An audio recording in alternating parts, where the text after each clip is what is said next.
মার্কিন বাণিজ্যিক চুক্তি বাতিল, নয়া শ্রম কোড বাতিল সহ একাধিক দাবিকে সামনে রেখে সোমবার কোচবিহার শহরে মিছিল।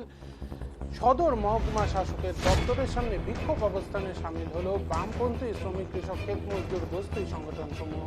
কৃষি ফসলের ন্যূনতম সহায়ক মূল্যের আইনি গ্যারান্টি, রাসায়নিক সারের কালোবাজারি বন্ধ করা, রেশন ব্যবস্থা শক্তিশালী করা, 100 দিনের কাজকে 200 দিনে উন্নীত করা এবং ন্যূনতম 600 টাকা মজুরি নিশ্চিত করা, অবিলম্বে সমস্ত বৈধ ভোটারের নাম ভোটার তালিকায় অন্তর্ভুক্ত করা সহ বিভিন্ন দাবি উত্থাপিত হয় এই কর্মসূচিতে।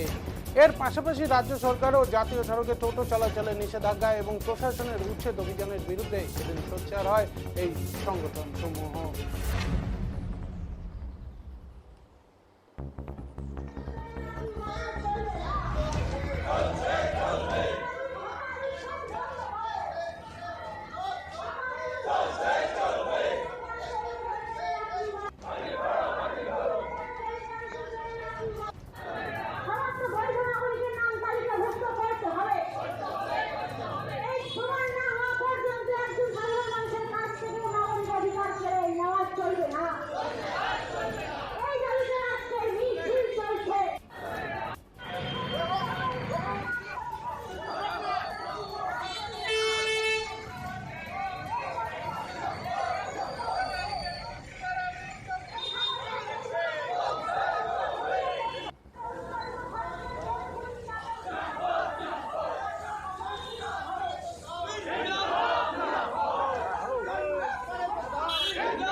আমরা বামপন্থী শ্রমিক কৃষক ক্ষেত মজুর গোষ্ঠী সংগঠনের উদ্যোগে গোটা দেশ জুড়ে প্রায় 1000-এর উপরে জায়গায় আইন অমান্য, জেল ভরণ এবং বিক্ষোভ হচ্ছে।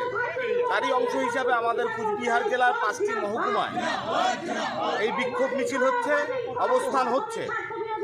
আপনারা জানেন ইতিমধ্যে ভারত মার্কিন একটা বাণিজ্য চুক্তি হয়েছে। আমরা দেশের মানুষ জানি না এই চুক্তিতে কি বলা আছে, কার স্বার্থে এই চুক্তি। যে আমেরিকা প্রশাসন আমাদের উপরে রাত্রে 2টোর সময় ট্যারিফ লাগায়, সেই প্রশাসনের সঙ্গে গোপন চুক্তি আমাদের দেশের সরকারের। আমরা দেশের মানুষ হয়ে এটা জানতে চাই কি এমন চুক্তি। এই সময়কালে দাঁড়িয়ে কৃষক এবং শ্রমিকদের কঠিন সংকট গোটা দেশ জুড়ে। আজকে দেখতে পাচ্ছেন টোটো চালকরা, কুচবিহার জেলায় প্রায় 3.5 লক্ষ টোটো চালক যাদেরকে রাস্তায় উঠতে দেবে না। টোটো যখন কিনেছিল চালকরা তখন তো সরকার ট্যাক্স নিয়েছিল, তাহলে আজকে যদি টোটো চালাতে না পারে এই পরিবারগুলো কোথায় যাবে? আমরা বলছি টোটো চালকদের জন্য বিকল্প ব্যবস্থা করতে হবে প্রশাসনকে। সাথে কৃষকের সংকট, গোটা জেলা জুড়ে রাসায়নিক সারের কালোবাজারি, ফসলের কোনো ন্যূনতম দাম পাওয়া যাচ্ছে না। বড় ধান এই একই অবস্থা গেল, পাট একই অবস্থা, ভুট্টা একই অবস্থা। কৃষক তাহলে বেঁচে থাকতে পারবে না? কৃষকদের বেঁচে থাকার অধিকার নেই আমাদের দেশে, আমাদের রাজ্যে। এই অবস্থার মধ্য দিয়ে কৃষকরা যাচ্ছে। এই বন্যা চলছে এই সময়কালে, প্রাকৃতিক বিপর্যয়, বর্ষাকাল। কুচবিহার জেলায় প্রায় ছোট বড় মিলিয়ে 32টা নদী রয়েছে। আমরা কৃষক সভা সার্ভে করেছি, 47 কিলোমিটার নদী বাঁধের প্রয়োজন আছে। প্রশাসনকে একাধিকবার চিঠি দিয়ে জানিয়েছি, কিন্তু প্রশাসনের কোনো হেলদোল নেই। এই সময়কালে দাঁড়িয়ে যে অবস্থা তৈরি হয়েছে গোটা কুচবিহার জেলায়, যদি এই বর্ষায় বন্যা হয় কুচবিহার জেলার বিস্তীর্ণ এলাকা তলিয়ে যাবে। এই সংকট গোটা কুচবিহার জেলা জুড়ে তৈরি হয়েছে। এই সময়কালে বেকারদের কোনো কাজ নেই, এসএসসি বন্ধ, পিএসসি বন্ধ।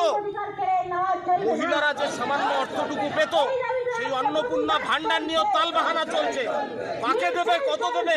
সকালবেলা একটা নোটিফিকেশন, বিকালবেলা একটা নোটিফিকেশন। এই অবস্থার মধ্য দিয়ে আজকে গ্রামীণ অর্থনীতি ভেঙে পড়েছে। আজকে গ্রামীণ বাজারগুলোতে বেচা কিনা বন্ধ হয়ে গেছে। সামনে দুর্গাপুজো আসছে, গ্রামে কতটা বেচা কিনা হবে আমরা জানি না।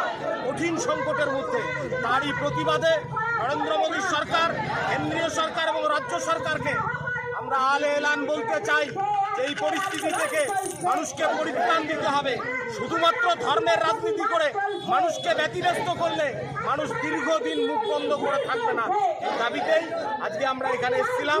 বিক্ষোভ হলো